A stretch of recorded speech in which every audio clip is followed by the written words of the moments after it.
In vista della presidenza italiana del semestre europeo che si aprirà l'8 luglio a Venezia, in Consiglio regionale si è costituito un intergruppo che lavorerà per promuovere il processo di riforma dell'Unione. Angelo Pangrazio.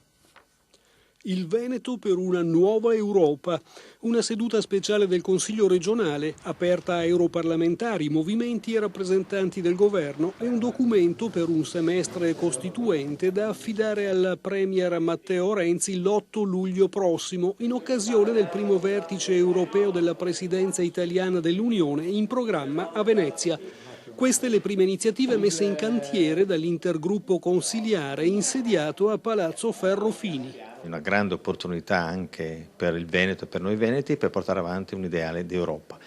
Sono già 10 i consiglieri delle diverse forze politiche che hanno aderito all'iniziativa. Dovrà accompagnare il processo di riforma europeo, mutuando analoghe esperienze di collaborazione interpartitica già avviate nei parlamenti europeo e italiano e nel Consiglio regionale del Piemonte. L'impegno è quello di partire oggi con la costituzione di questo intergruppo, superando le diversità partitiche, per rilanciare l'idea della vera Europa, quella a cui facevamo riferimento più di 20 anni fa. Dare forza perché l'Italia, come è avvenuto in passato, nei momenti migliori della sua tradizione, sia capace di portare l'Europa più vicina all'unità politica. Questo credo che deve essere il compito dell'Europa, quindi un ruolo di stimolo nei confronti naturalmente dell'Europa e nei confronti anche del governo nazionale durante il semestre.